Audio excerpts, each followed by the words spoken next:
Here. Thank you guys so much for joining us. This is the 10K Project. I am Tawana Rivers. And I'm so excited to see you guys this evening and to be here. We've kind of gotten away from every other or every week, and we're more like every other week because we've just been kind of living life and enjoying it, right? You only get one. And so we're trying to live ours to the fullest. But we are so happy to be here this evening. I am always so excited when we have a returning founder.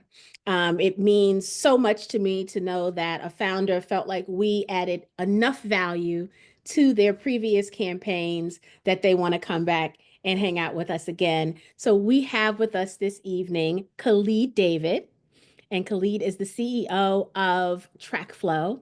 And TracFlo is a contractor and subcontractor management system. So when you think about all of those big contractor jobs and all the big bulldozers and everything you see all across the country, that takes some management, right? As you can imagine. I mean, we can imagine managing our small budgets, but when you think about these multi-million-dollar bills, it takes a lot to keep on budget. And Khalid has created an amazing management system to take care of that. And when he was here in 2001, was it, Khalid?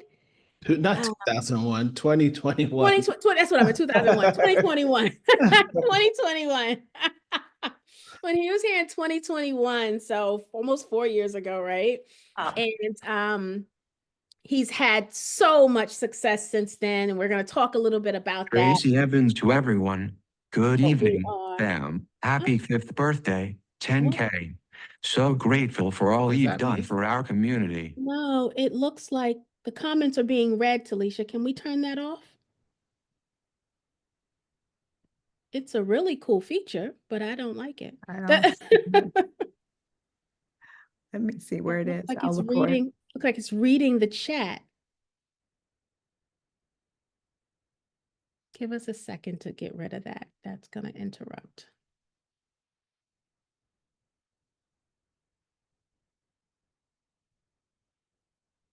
Thing about Zoom, they have a new feature that they put out there pretty much every week. There's something new, and either it messes something up, breaks something that you loved, or it adds something that you don't love. You may have fixed it because Rain just said happy birthday and it didn't read it. Okay. So we may I'll be keep an okay. eye on it. Okay. I apologize for that, Khalid. That was weird. But Tracy, thank you for the nice message.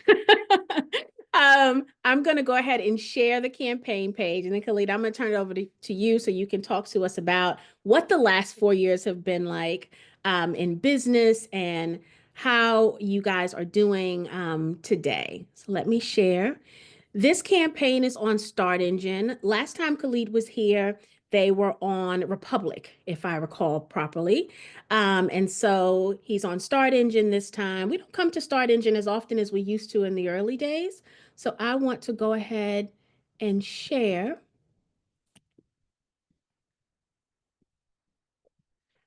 So this is an equity opportunity. Oops. It's an equity opportunity. Get out of the way here.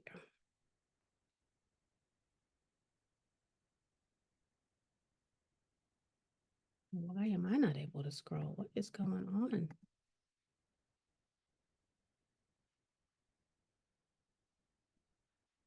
Okay. The last campaign raised over $400,000. This campaign, the minimum is $498.68. Remember, minimums are just that. They are the minimum. You can invest more if you'd like. This valuation is a little over 14 million. I also believe this is double what it was before. So Khalid will talk a little bit about that, but that's progress is what you see right there. That's hard work and progress. So congratulations on that higher valuation. Yesterday's prices are not today's prices. Not today's prices. That's what's up. We see the team here. Khalid has a very strong team, and they're working really hard to run the business and doing an amazing job at that, as you can see from the increased valuation. And you guys know, I always tell you, click around to all of the pages. Everything you want to know is here. All of the legal documents are here so that you can start doing your due diligence, right? All right. So with that said, I am going to stop sharing. And Khalida, I'd love for you to tell us a little bit about you for the people who were not around with us when TracFlo came and visited us back in 2021. And then we'll jump into what TracFlo is, what problem does it solve, and everything that you guys are doing. Yeah, well, thank you for having me, Tawana. This has been a journey. I know we've talked when we first talked, I was talking about just how the belief in entrepreneurship and job creation is a form of activism. And for me, TracFlo is a vehicle by which I can create opportunities. And I fundamentally believe that, freedom, to have freedom in a capitalist society, you need access to capital. So even going through Start Engine was really about deciding that um, deciding that that our the capital that we need, that we'll take that into our own hands and we'll take it to the people and create what we desire. Little backstory about me. Um, I am a son of immigrants. I was born in the Bronx. I grew up in Mount Vernon, just north of the Bronx. I came from a family of carpenters. I learned to trade myself as a teenager. My dad was a carpenter. All his brothers were carpenters. Um, I'm formally trained as a civil engineer. I did a program between Morehouse and Columbia. I graduated during the recession and had to put my fancy degrees on the to side and put on a tool belt. And I ran subcontracting companies with my dad and uncle. At the time, it was such a profound learning experience in terms of actually being out there, working with the guys, getting your hands dirty. Um, and it kind of shaped a lot of the technology that we go on to create, just seeing firsthand the type of challenges they deal with. Eventually, I ended up at Turner Construction, one of the largest commercial builders in the US. I was a part of the New York business unit. I worked on a team that was solving issues around cost overruns and change orders. That's where I met my co-founder, Jake. He was the lead developer on that team. Eventually, they decided, they were a 100-year-old construction company, not a software company, and they shut the program down. I had a senior VP from literally writing my letter of recommendation at MIT. I went to MIT for graduate school, and that where TracFlo was born. I'm not a Silicon Valley bro. I don't come from, a privileged family. My dad can't make a few calls and I get a check. But I've been absolutely committed to combining my passion for construction and the built environment and using technology to help the next generation of builders. And that's a little bit about me. I'm married. I'm a father of two sons. And my faith is also an important part of the life that I live. So that's the whole picture right there. That's who I That's a good picture. That's a very good picture. I love it. I love it. You had me at I'm from the Bronx, right? am. Oh, Yeah. goodness. I mean, I learned a few skills over the years, but if they try me, the Bronx will come back. Right, right. For sure. Oh, goodness. Well, that's wonderful. Well, we would love to get into the presentation. So if you want to share your screen, if you've got some slides you want to go through, I know the people want to hear about what the numbers doing. Yeah, absolutely. So my goal today is one, I want you guys to be excited just about the opportunity that we have at TracFlo, what's next for us. I want to share a journey with you guys in terms of what the company is becoming, how it's evolving, and hopefully part of our goal is not just to attract another set of investors and get capital in the door. We're really looking for strategic partners. We're looking for people in different markets that we're growing in who's going to advocate and advocate for our product to proliferate in those markets. We're looking for people in the real estate environment, construction environment, people who can actually influence and say, hey, you should be using TracFlo. So that's also part of our strategy this time around. But we're always looking for people to bring their BIC, their brick. We're not just looking for capital. We're looking for true partners on our cap table. So to start it off, let me share my screen. Give me 1 second. I gotta close the door behind me. 1 second. Take your time. For those of you who just joined us, feel free to put your city and state in the chat so that Khalid can see where some of his future and current investors may reside. And for those of you watching us live on Facebook, if you could do the same, go ahead and put your city and state in the comments.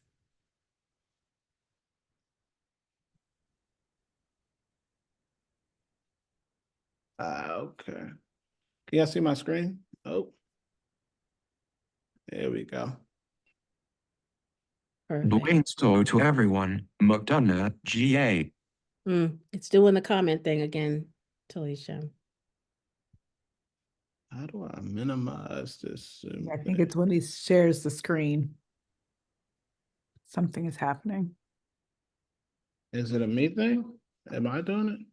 I don't think it's you, because you wouldn't be able to control the.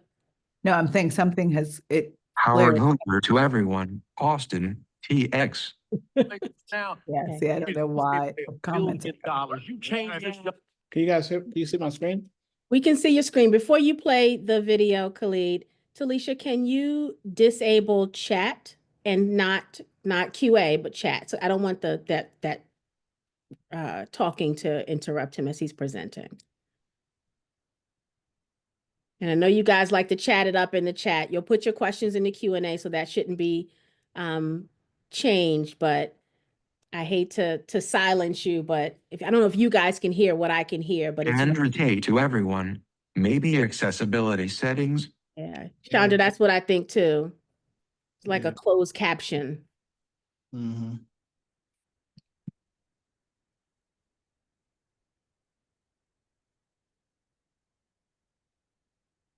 Okay.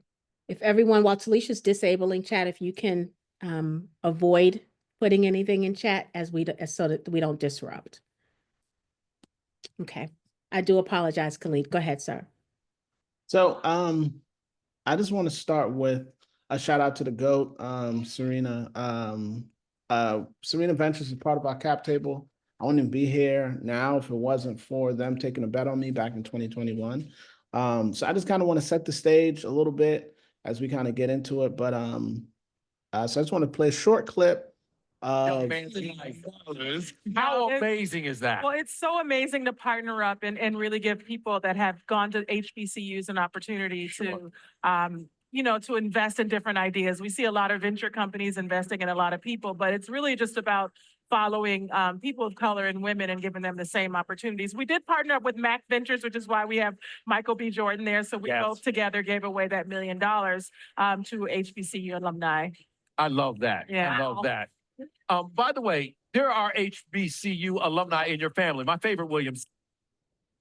As well as together, it just means a lot because we understand what amazing talent and what amazing people actually are able to attend these colleges and everything that comes out of them. And my niece also went to Howard as well. So All these Howard folks. My wife, a Howard University alum. TracFlo is tackling something. Sorry. How did you come up with TracFlo? Well, TracFlo is tackling something different. So they're tackling change orders in the construction business. So the construction business is literally $1 trillion industry. Right. And so when you think of how they're bringing technology to that marketplace and that market cap, it's just really a win-win situation. It hasn't really been done yet.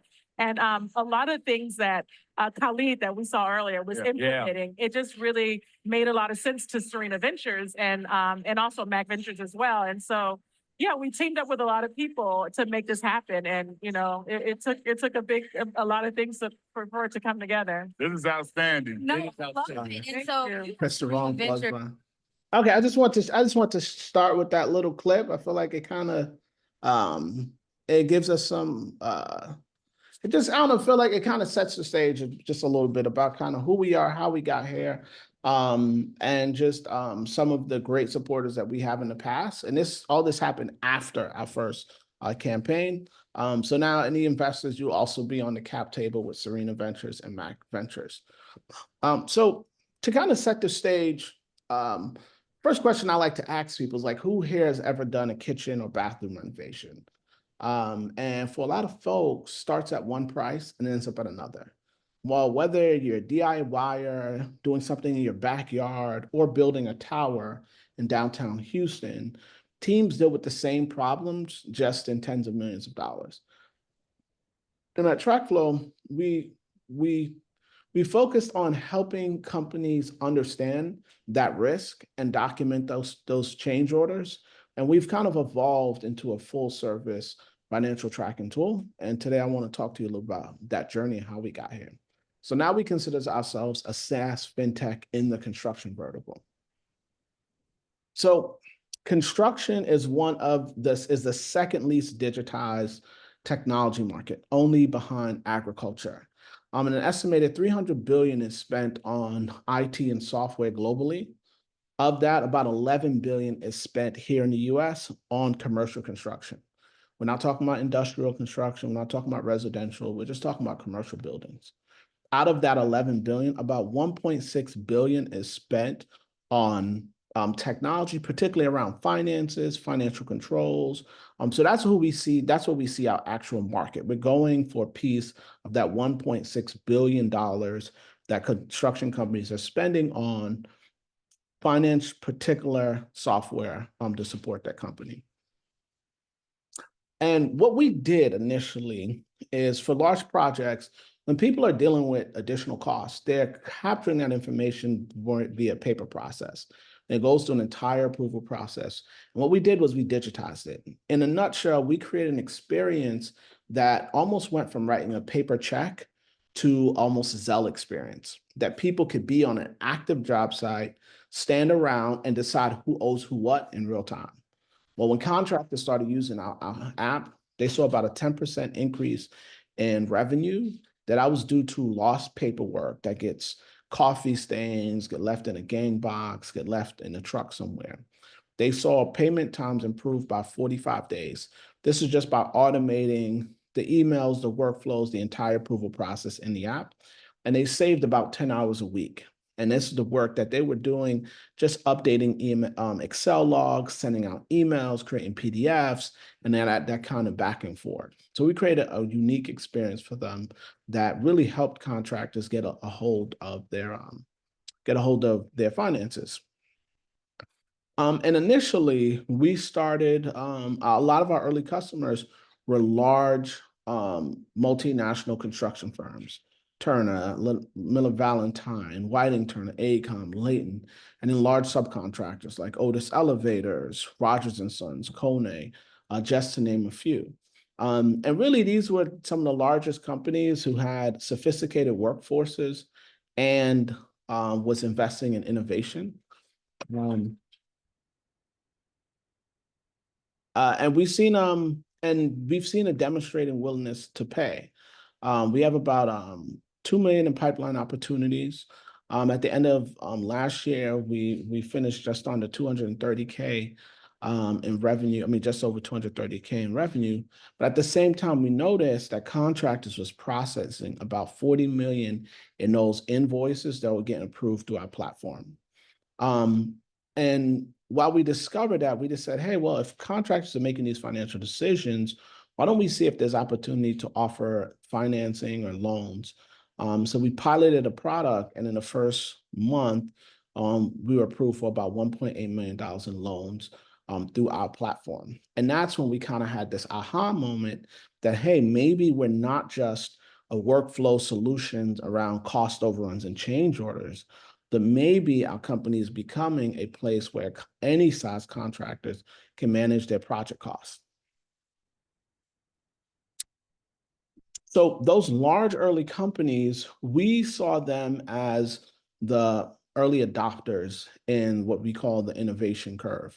Think about the people who always get the newest iPhone, or the people who bought the sports car version of the Tesla. Well, as our product can continue to proliferate, we start seeing more and more mid-market contractors, more and more Johnny and Sons who are regional-based contractors, who was looking at the solutions that we made for these complex projects and wanted to have that type of insight and information around their everyday project. And we started saying, hey, what if we can take the collective intelligence that we build for these large firms and make it available to anyone?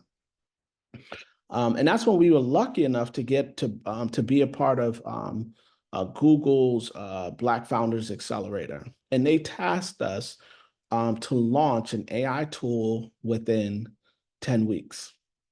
And that's why I'm here today to present to you a tool we call Voice to Invoice. What we discovered was that there was a whole workforce, particularly of construction workers, who didn't want to complete forms online, didn't want to take off their gloves. Maybe we're not the best at the written word and all that. And some people who didn't even speak English. And we created an AI tool that literally you can have a conversation with it, and based off your historical data, we can tell you exactly what it cost. And we could do it in multiple languages. Voice to Invoice pretty much create an opportunity to allow our technology to work in anyone's hands, regardless of how sophisticated they were. So what I'm saying is that these tools are no longer only available for these large multinational construction firms. We found the way to make it available to a person who truly is doing a kitchen renovation and wants a way to accurately document how those costs are changing in a kind of simple platform. So that said, we are not the only players in the market, but we feel like we've created a combination of tools that separate us from the competition. Our most direct competitor is a company called ClearStory. They also sell to large multinational construction firms. They do not have any generative AI ability. They're not interested in selling downstream, and they're not offering financing options for people on their platform. We think that this is going to allow us to tap into what we call the much larger construction market and kind of continue to separate ourselves from the competition. Then you have these other companies that are that compete with us in some ways. Procore Financials is a tool that's used by large construction firms that has a lot of features that we do. But a lot of mid-market contracts just don't use them. Built is a financing kind of tool that contractors use, but it's not quite embedded in their workflow. And Plexus has some pieces, but it doesn't quite work across multiple construction companies. We also, from a product, branding, and service standpoint, we separate ourselves really with this narrative of not just being from the industry, but we're not Silicon Valley bros. We're guys who really cut our teeth on job sites and brought products to market. So we're one of the few teams who, from a service side, who actually send members out to construction sites to not only onboard them, but to truly welcome them to the TracFlo experience. From a product standpoint, the things that we're doing with making our product available in multiple languages, increasing the accessibility by not having you required to write or type and be able to fill out the forms. And then even from a branding standpoint, we reinforce this narrative that we're one of the guys from the construction site. And we use that to kind of separate ourselves from the competition.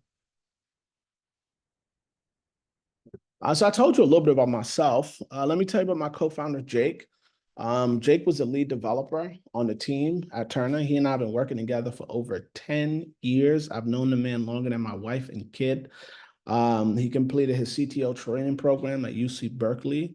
And we're in this for the long haul. AJ is our generalist. This guy can do anything. He'll find who he needs to talk to. He'll get someone's phone number.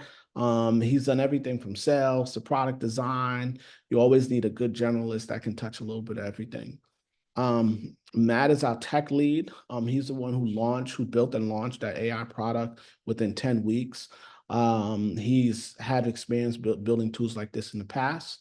Sharky's our marketing lead. She's the one who's storytelling. If you see us on LinkedIn, or you wonder how is it that TracFlo has continued to capture the hearts of everyday people, Shreki's always the one that's helping us tell our story. And Brett is our first construction tech hire. He actually has construction tech sales experience, which is a unique combination. I've put together a team as diverse as the projects and the cities that we serve. And together, we can tackle anything. So a little about the business model. The business model is quite simple. We simply charge a flat fee depending on the size of the company and the use case. Average contract value is usually around $6,000 a year. For larger general contracts, it can be up to 15 grand. And we're still experimenting with offering financing opportunities within the platform and actually capturing a fee for that. But our focus primarily is how do we create a user experience and a user flow that, by far is superior to anything out there in the marketplace, such that we can continue to tap into markets that construction technology simply hasn't gone to. And that's why it's the second least digitized market, because, piece of it, the industry has always been mobile. But being able to have it in multiple languages, being able to not requiring you to write and all these things, these are gaps that's always existed. And now through AI, we're going to be able to fill some of those gaps. So we're currently raising a $2 million seed round. And as part of my commitment to the everyday man and to the people who've kind of who's been a part of this, we've been dedicating around 600,000 of that, about 25% to the general public. And part of that is, one, we want to build a strategic network of TracFlo supporters and TracFlo champions or ambassadors throughout the cities that our product is in. Two, I've always believed that, my success should be your success, and we're looking for people who want to share in that success. But lastly, as you all know on this project, access to capital has been a challenge for Black founders. During the George Floyd era, it went up to 2%. It is back down to 1%. We have never let, we already are a statistical anomaly. So we've never let whatever the data say stop us from doing what we need. And we believe that through equity crowdfund, we can take that destiny into our own hands and not rely on a handful of venture capitalists to decide if we should and should not progress. So that's part of why we're here. But we also have people on our cap table like Serena Ventures, Mech Ventures, Metaprop, Oasis, Plug and Play, just to name a few. So any questions? So this is my number. You could text me, reach out to me, email me. And I have more slides in case you guys want to get into the weeds. And I do have I've recently featured on Entrepreneur Magazine. So I do have a video of actually the AI tool in action. So I was trying to decide if we should, but it's queued up in case you guys want to take a look at it real quick. Let's take a look at it. I'd love to see that. Okay, let's go. And we got a thumbs out from the crowd too. Okay. Let me make sure I got this. And I'm gonna cue it up. I'm not gonna play the whole thing. Can you guys see the screen? I'm gonna cue up pieces. Going so you guys up. get a little tasty taste. Today, entrepreneurs looking to uplift their lives must prove to our elite panel of investors that they have what it takes in 60 seconds or less. There is a requirement here. There's one thing you have 60 seconds for the message that you should nail. This is Entrepreneur Elevator Pitch. In the boardroom, Hadi Jones, co-founder and first CEO of Netflix. Dahani Jones, a former NFL player and serial entrepreneur.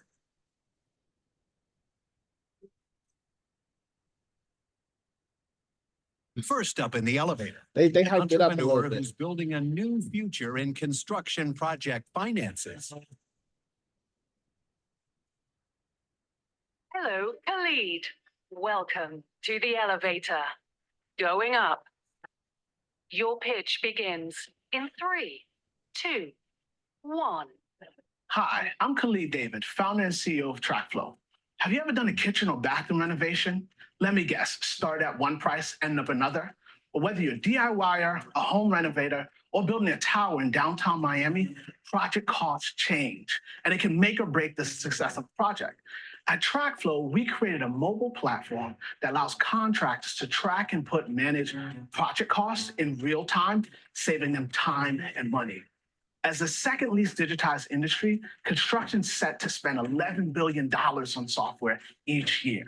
At TracFlo, we help contractors transact about $5 million a month in our platform, but we're here today to announce our latest project, an AI tool called Voice to Invoice. We allow any contractor, regardless of size, to simply speak and be able to determine costs. We're here asking for $250K on a $10 million note to bring our technology to a more diverse construction workforce. All right. Great pitch. I'm not gonna Nailed give that y'all the whole 60 thing. I can't seconds. give y'all everything. Y'all gonna have to. Doing Let me. I'll give you. I'll put it went to MIT and TracFlo was born. I gotta see this. You gotta see it? Okay. So they start with the AI. So they'll describe work on the 5th floor. They'll describe the task. I had 4 men and a carpenter doing 6 hours of work. And then lastly, I use 5 boards and 1 box of screws. And then from there, we pull in the pre-approved labor cost associated with this. And then with 1 more click, then we use that embedded data to actually show them in real time what the costs were for that day. Wow. And that's Wow. our latest tool. How many contracts? No, we can't. I can't give you. I'm gonna have to catch it on your own. I give you a last piece though. 50, 250. Figure out so I can We'll- help you we'll grow and negotiate in a little scale and go from 150 to $1.5 million next year. Mm-hmm. Yeah, I like your offer. Okay. Let me. I was negotiating. They cut off my negotiation now. No, I'm not conflicted. These producers. I'm with it. I think that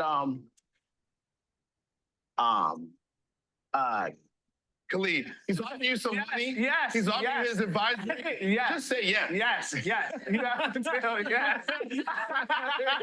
Thank you so much, man. Okay. Y'all gonna have to catch that on your own. I can't give away everything now. No, you can't give away everything. That was nice. Very good elevator pitch, sir. Very good. Yeah, it's been a long journey for me. So yeah, questions. Just questions. I just want to open up for questions. Let's do it. Let's open it up for questions. If you want to stop sharing your screen so we can be Yes. bigger on the screen. Go ahead and Easy. put your questions in the Q&A, everyone. And hopefully the Q&A reads. I want to see. It might be voice mine. thing. Access a bit. I want to see. It might be mine. Let me just make sure my access. Okay.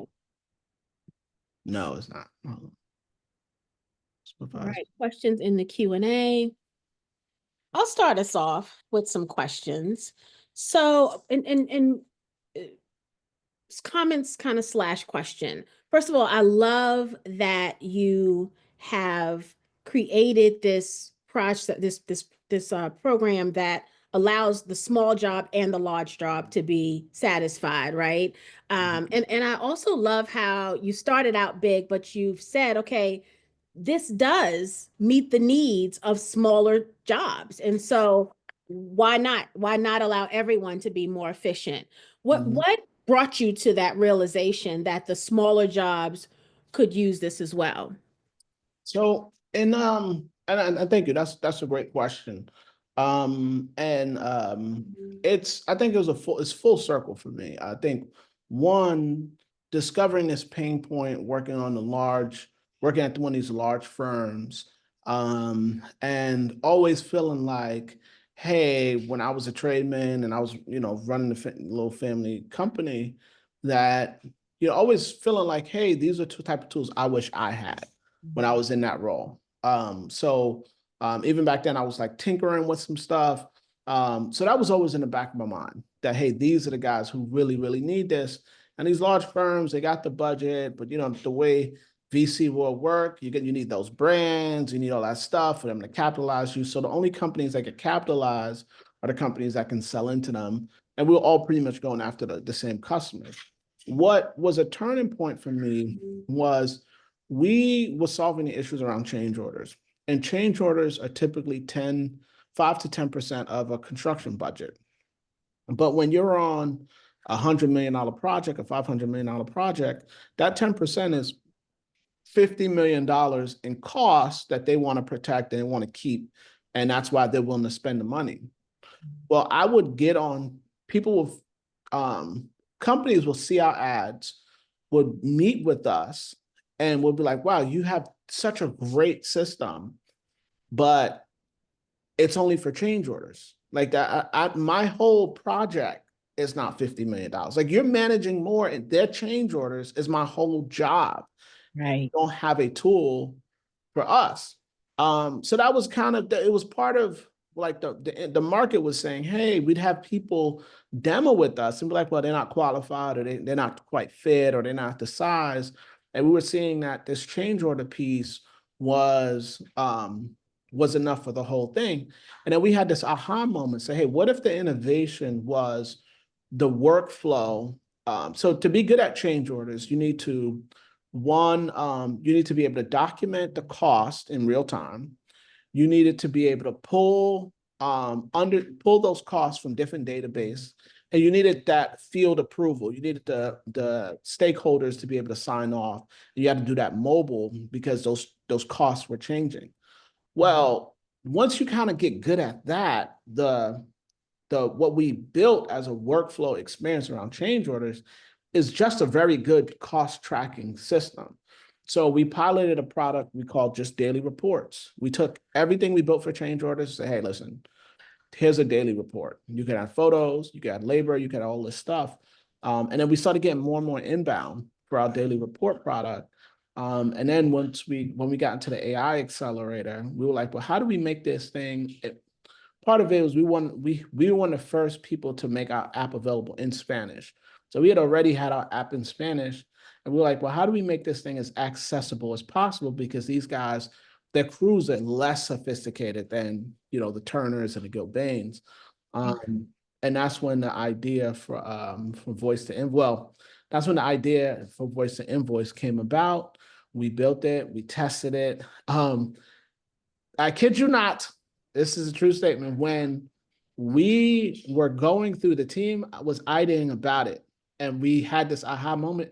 There was an earthquake in New York.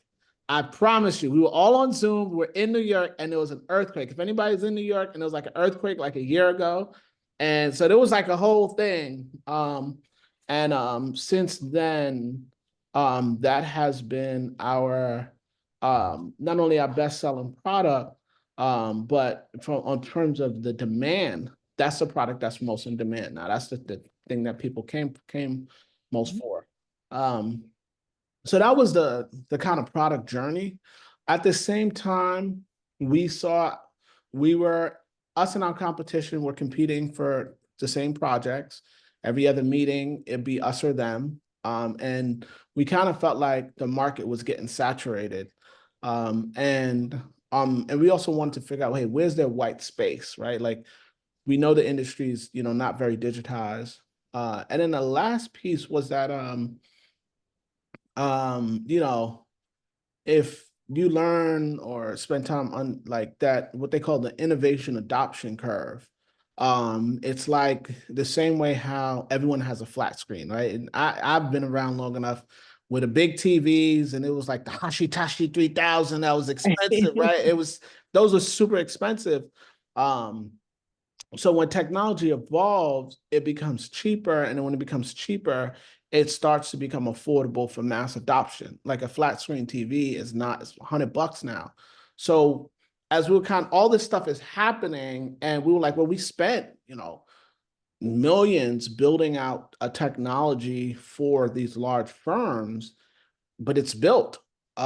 We started realizing that we can now open it up for a much broader market because we've gone through that innovation cycle. So in part, the market was telling us, but also, we also recognize that because the industry is so less, is not that well digitized, that it was possible we were going through what they call a technology adoption curve, and that we might be experiencing that in real time. So That's my Good, very good.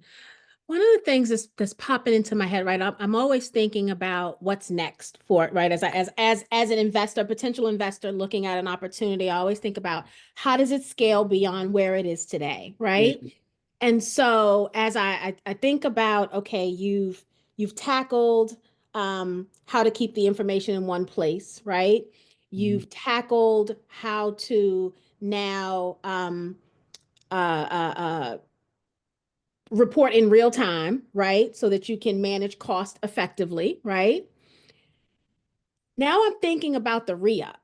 So you're on this job, right? Supplies are low, and materials management comes into my mind, right? So if this thing is, I'm talking to this thing and it's telling me, okay, you spent this much money today. Now I'm thinking, is it going to tell me you used those last 2 boxes of screws that you had? So now you need to go get some more. And by the way, here's the price comparison on where you can find them the cheapest. Like my brain is thinking about what's next.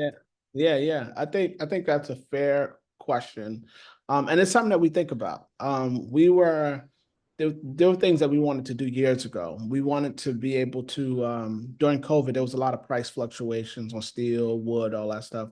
We wanted to be able to warn teams when they had line items that they were deciding on, and if there was volatility in the materials associated with that, that we can warn them and say, hey, you need to make a decision on this now, because if you wait 2 or 3 months, the price can be higher. So we've always been interested in things like that. We have one client who's asking us, hey, well, can I use this for inventory management? Because what you're effectively doing is you're giving every worker the ability to just talk about what they did and literally hit the inventory, the supplies, the needs, the things that like that. The reality is that in the kind of the technology space, you got to prove yourself at every point before you get the opportunity to do something else. So we've kind of, we've bet on, hey, we want to be the most easy to use, most adaptive workflow experience that helps you understand costs. And we believe that the more costs and more people that we get on the platform, that the opportunities to do inventory, the opportunities to do orders, the opportunities for like that will come. There was man, I lost my thing. Like everything from timesheets, inventory management, equipment management. People capture all that information in us. Things that we hear about, things that we get excited about, is that because we're capturing so much project cost, can we evaluate if you're getting a fair price in your market for carpentry work or painting work, and things like these are things that people have hunches and they know are possible. It's really about continuing to fund the technology to make it more affordable. In the same way how whether you Zelle or Cash App to make kind of simple payments, or use certain products for certain services. We see a world where even if you're going to grab a couple guys from Home Depot, that you can document it, you can actually capture the work, you can have a record of what you spent to do this or to do that. You can pay them digitally. And now you have this app where, even if it's come tax time, you can say, well, I spent this much on the house this year. I spent this much at Home Depot, this much at Lowe's. Here the before and afters of what we did. Maybe I can take, so that lost information is the piece that I think we ultimately aim to capture. But the beauty of this opportunity now is that construction is very decentralized. They're not just like one service that everyone uses. So it kind of does take almost a crowd effort to really drive mass adoption. And we're taking that head on. We're really walking the talk around about, I talked a little bit about what I think separate us from a product standpoint in terms of how much we invest in usability and ease of use. Service standpoint, being willing to go out to job sites, show up, hire local talent to actually help the guys on site and help them train. I mean, even from a branding standpoint, our story and our narrative, me and my co-founder,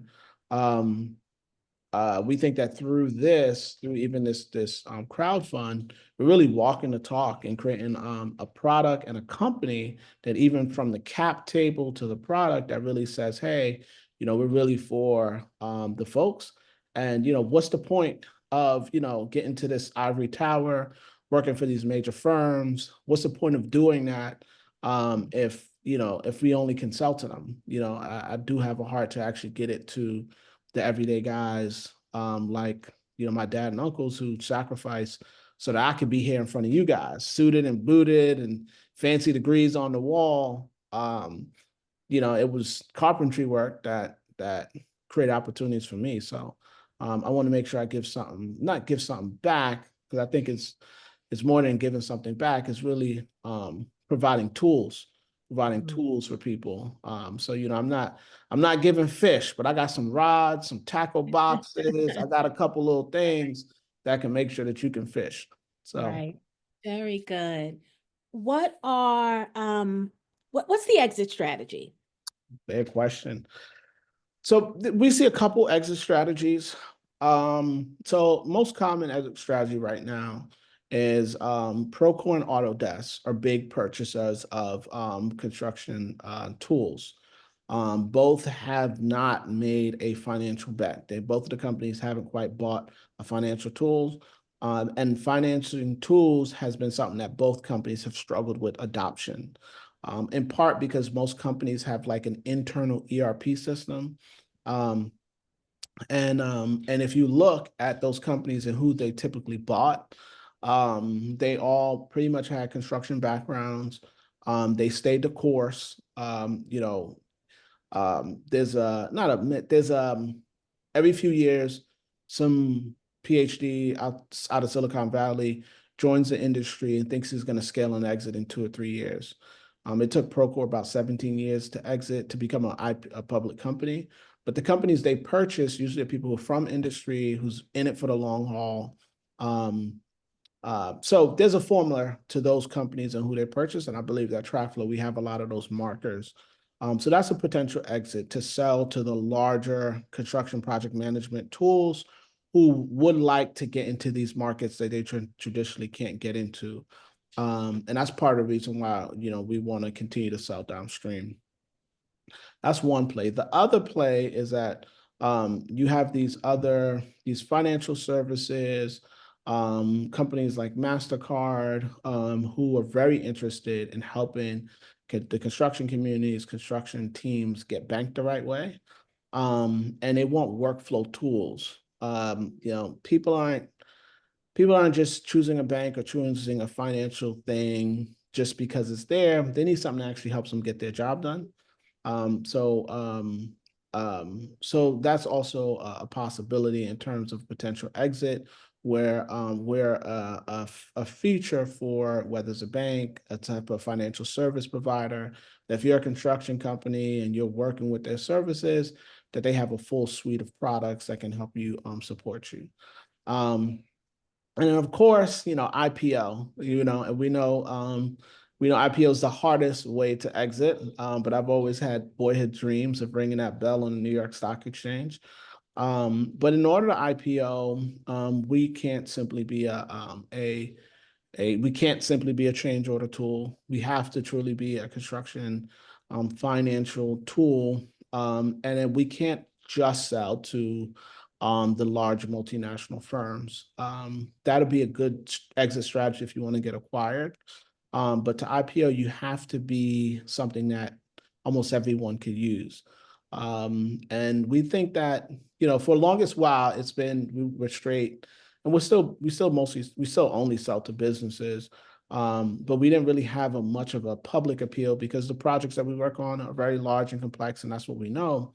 But as now we're seeing people come on our platform that are, they run a lawn care company and they have a few schools, a few churches, and like 20 or 40 houses, and they're all over the place, and they need a way to document their work.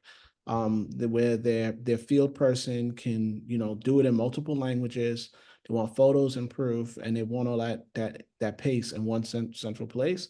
We're seeing people like that come on for TracFlo. And they're on 50, 60 projects.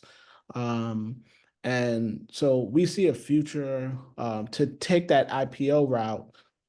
We will have to become more of a tool that, you're about to do a renovation project and you're like, let me get on TracFlo real quick because you're not about to take me for a ride and I need to know exactly what's what and all this stuff. And I need my documents because I'm gonna write this off or, something. I want to prove this and I'm not paying you in cash. And if you can't, you know what I mean? Uh, so, um, so that's the IPO route, if you will. Yeah, I like that a lot. What popped into my head just now was the Kelly Blue Book of construction. Like, is this they trying to, they trying to rip me off with this price point or what? Yeah. Yeah. That was good. All right. I don't see any questions. Alicia, do we have any questions in Facebook? No, ma'am. Okay. You guys are shy tonight. Either y'all are shy tonight, which I know better than that. That just means he did his thing. We're telling us everything we needed to know. The last point I want to make, and I don't know that it's a question as much as it's kind of a statement.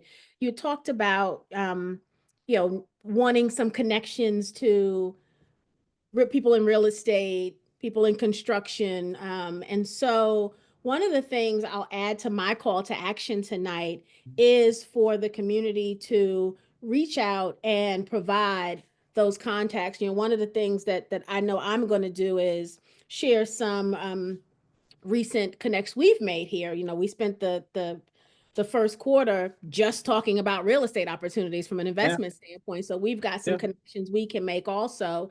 And these are real estate moguls that are doing tons of jobs, millions of dollars, right? And I'm sure they can utilize the system. So I'm excited to make those connections. But to the community, in addition to doing your due diligence and considering investing. And in addition to sharing the heck out of this campaign link that we've been putting in the chat, and that we'll email out to you if you're on the mailing list, and we'll post it in the Facebook or all the places, right? We'll make sure you have the link, and we want you to share that, right? The only way that the campaigns get the right attention is if, as a community, we share the heck out of the campaign link. We show it to everyone we know, our loved ones, people we kind of like everybody, right? Even if you don't like somebody, you still want them to win. Tell them about this opportunity. That is how campaigns get the eyes on it. Most people are not going to a start engine just to check out the deals, right? And so they've got to be told about it. They've got to be guided there. And we do an amazing job of that from this community standpoint. But even beyond our reach, we need you to tell your friends, and then hopefully they like what they see and they'll tell theirs, and so on and so forth, so that Khalid and his team can get to that $2 million raise that they're looking to have. So that's the call to action that I have for you today. That's really, really important. Obviously, we want you to invest, do your due diligence and invest. And for those of you who invested the last time Khalid was here, there's an opportunity for you to also get in again. And so, Khalid, what do you want to say as a call to action to the community? Ooh, well, if I gotta say something to the community, well, let me say this. Because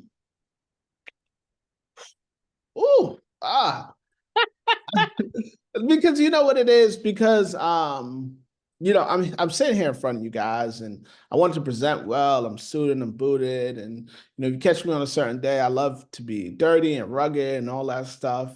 You're construction guy. Yeah, we it get was that. like, you need to clean up because you ain't here to fix no kitchen or something like that. But I say this to say that so I fundamentally believe that that this work, investing, business creation, I believe that is the new activism. And I believe that that it's important that we do this in a very public and we do this in a very visible way. Now I've been to the ivory tower, as they say. And I was told if I spoke to this person, that person, I'd get a deal. And I spoke to them and they took my calls. And when it came time to invest, I was like, I don't know. I'm not sure. And the and it being Women's History Month, the only my only Black professor in at MIT was a Black woman. She ran a marketing and branding class. And she taught me this great exercise. It's called the Family Feud exercise. She said, let's say we were playing Family Feud. And we asked you that you met we surveyed 100 Americans, and we told them that you met a Black billionaire. How do they get their money? How do they make their money? And, when you think of if that question, like what's the number one answer? That's the number two answer. You're going to say, sports. You're going to say, entertainment. I mean, maybe you say real estate, but technology and wealth creating technology. If you said that, you probably get an ant. Not because you don't wish it would, but the reality of where we are in American psyche is that if there's a Black person who's acquired $1 billion in net worth, that they probably done it through this way. In fact, I challenge you to say, who is the great Black tech leader that you know of? Who's the guy or who's the girl? I'd even say so far, even if you save Robert Smith, that he became popular after a big donation. But before that, you kind of draw a blank. The same is true for most angel investors, the people who have the net worth and the people who've written checks. They actually have experiences with people who look like them, who went to school with them, who was successful, who exited. They have physical experiences with those people. So when they look at me and I'm like, hey, man, we got this great thing and we could use a check. And they can't quite figure out why they're not ready to write a check. The reality is that they haven't seen it. They have not seen it.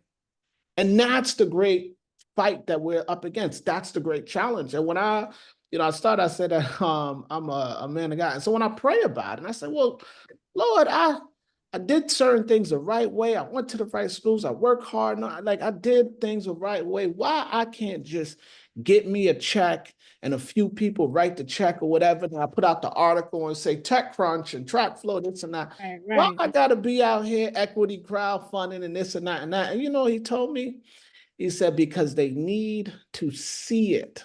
That if they see it, if they see the walk, guess what we do? We start putting into the minds of the psyche of the people that here is a publicly traded Black company. And maybe a start engine campaign is a little mini public offering. It's not the IPO, but let's say it's a mini PO or something like that, right? What it does though, it starts to send a message of here's a publicly traded Black-owned company. So if that's the work then, if the work is that through this great effort that I'm taking in this season, through all that we've accomplished, now here I am on a Wednesday night, my son trying to sneak in through the back, see what daddy got going on, right? If here I am pitching to fundraise, then what if it's because the work that I'm called to do is to make sure that Black leaders like me build diverse companies from the very beginning. Now I'm saying who create Fortune 100 corporations and cement our place in the great American enterprise narrative. What if that's the work? Like, what if that's why we're here? So my charge to you is not just to write a check, not just get invested in us. But I'm saying my charge to you is, and not to just promote this, but to recognize that this is what it may look like. This is the mini public offering before the initial public offering. And if there's a guy who's willing to do it, if there's a person who's willing to walk the talk, it's me. So I challenge you all to not just share, not just invest, but to ask yourself, why is it so hard for us to get the capital that we need? What is it really? And the reality is the people with the capital, they have not seen it. They really haven't. They haven't seen it. So, so I'm grateful for the opportunity to be here. Truth be told, I've been struggling with doing this thing again and getting dressed again and going back out the road again. I've been struggling with it. But ain't it nice when you could just come home? Ain't it nice and you could say, well, you know what?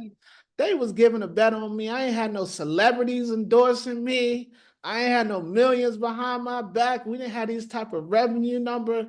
And they said, sometimes you just need to come home. All right. Sometimes you just need to come home. So I thank you guys for allowing me to come home and to tell my story and to be dressed up and, and do my thing at the same time. I needed it too. I needed it. I needed to be able to say, we got this. Oh, we got this. Oh, they don't know who they messing with.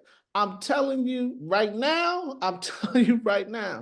whatever the work is that's necessary to make sure that my company is well capitalized, that I continue to hire diverse talent, and most important, that they got to rest with this Morehouse man, Ivy League educated MIT who will still pick up the hammer and show you that I learned the trade in the Bronx.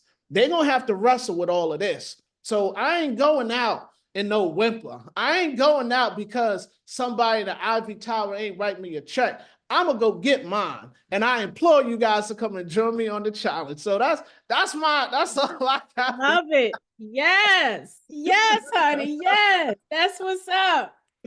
All right, Khalid, we hear you. We hear you. We understand the assignment, brother.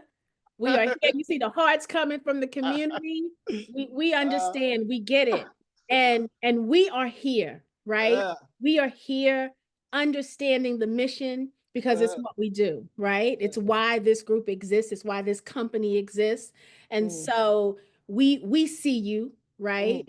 And we want others to see you. I want the children sitting at home with their parents watching this to see you, right? So that when they go out and start to have dreams and develop ideas, that the pathway for them is not ridden with self-doubt, right? That they say, man, I saw that fine looking brother who was suited and booted on 10K project, right? And if he could do it, I could do it. Wait, he talking about he got a company? Wait a minute, mommy, what does he do, right? And so I'd like to do that. I want to learn about that. So that's why we're here, right? So that this thing is normalized, because that's what I hear you saying, right? If you normalize it, then it is not unfamiliar when people have to write the check, because they say, oh, yeah, okay, that's another amazing Black man doing something wonderful. That's not an anomaly, right? Yeah. That's regular. That's Tuesday, right? That's regular. And so we hear you absolutely. We see you. We are proud of you. I can only tell you, I shared this with you already, but I'll share it with the community. When the article came out a couple of years ago about Serena backing you, Talisha and I were like, oh my God.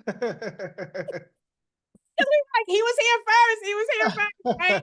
So you have a community of people that are proud of you, and we are watching you, right? And because we don't see each other and talk to each other often, know that we got your back, right? So, when you reached out this time, for me, it's a no-brainer. It's like, absolutely, right? Because coming home matters to us, right? Coming home matters to us. And so thank you for trusting us again with this campaign. We understand the assignment, our part. And so thank you very, very much. One last opportunity to the community. Do you guys have any questions? Anything in Facebook, Talisha? No, ma'am. All right. Going once, going twice, guys. It was a wonderful presentation. I think you gave us some extra gems. That elevator pitch was hitting on everything. You hear me? And so you are where you're supposed to be, brother. You're gonna be fine. You're gonna be fine. I got no doubt in my mind. You're gonna be fine. Thank you. And thank you. Tell your team thank you so much for their hard work as well. No problem. I'll let them know. All right. Have a wonderful evening, everyone. Good night to you guys, and we'll see you next time. Thank Bye. you. Bye. Bye-bye.